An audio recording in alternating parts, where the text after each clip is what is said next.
Gracious God, grant that the words of my mouth and the meditations and the hearts and the minds of each and every one gathered here be acceptable in your sight, O our rock and our Redeemer. Amen. There are some folks who will say, and you've probably heard this said a few times before, that life can be like a roller coaster. There are going to be those moments where you soar upward, pressed back hard in your seat by a couple more G's than you're used to. There are going to be those moments when you plummet downward, feeling the touch of near weightlessness. You're in free fall for an instant as you scream gleefully into a juddering and banking turn. It's fun. But it's mostly safe fun, carefully tested, state-approved. A measure of our culture's love for, I don't know how to call it, adrenotainment. We like that adrenaline rush we get. We control fear. But as much as we've heard that metaphor, life is like a roller coaster, used and overused, life itself really doesn't tend to be much like a roller coaster, because on a roller coaster you know almost exactly what's going to happen. Right out there in front of you, there stretches a track. It's a perfect set of heavily over-engineered rails in which your car or the thing from which you're suspended and all the ones behind you or in front of you follow. You follow that track every single time. You can do a roller coaster and it'll be the same thrilling experience, almost identically, every time. You know when you're about to die. You can see that first huge vertical plunge right in front of you from your choice position, and preferably the first seat, where I like to sit. You can raise your hands higher in the air than a sleep-deprived Pentecostal after 3 hours of praise music. And you can start your shrieking even before you enter that dive, even before that moment when your stomach decides it wants to try to crawl its way up your throat. You know exactly what's coming.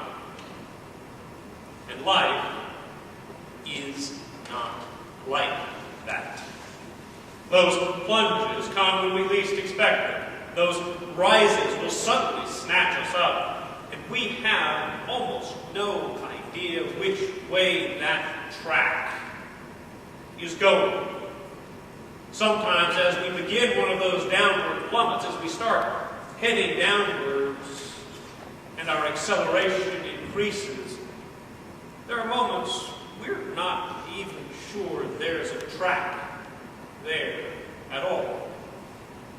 Now, any of you who follow the stock market, any of you who've been following it over the course of the last few months, might know what I'm talking about. It's up, it's down, it's banking wildly from side to side, one day soaring, another one dipping even further downward.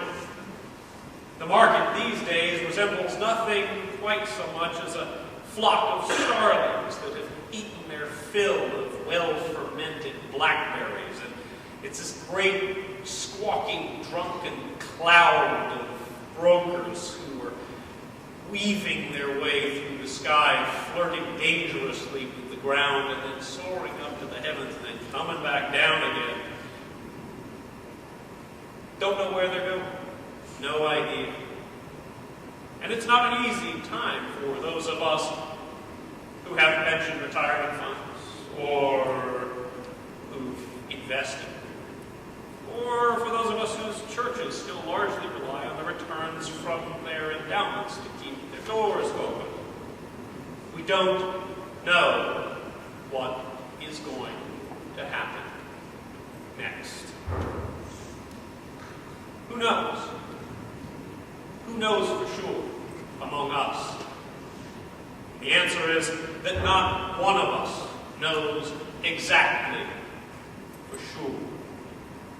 The market itself could come down in a blazing kamikaze death spiral, finally cratering us into a depression that will leave us all living in the conveniently large boxes of our 61-inch HD TVs, and maybe once a week treating ourselves to Mickey D's new but watery cabbage soup. Or it could turn around. Or it could stay the same. And we just don't know. We human beings know almost nothing for certain about what lies ahead. And for many of us, that uncertainty can be so terrifying that we can become paralyzed with cynicism or become frightened and thus easily manipulated. Or we can just be angry and bitter. But if we want to live lives that are not totally defined by the chaos of this world, the only way to do that is not to be rooted in it, not to be rooted and founded in this world. Now, right at the beginning of the service, all of you read together with me the 40th Psalm. Now, this is an interesting psalm, and it's an interesting psalm for a couple of reasons. First, it is, for those of you who sat through our long series on the Book of Psalms in adult education, this is one of the psalms I like to call the Franken Psalms, because these are psalms that are made in some worship laboratory by someone who stitching together a couple of completely different songs of praise to come up with a brand new one.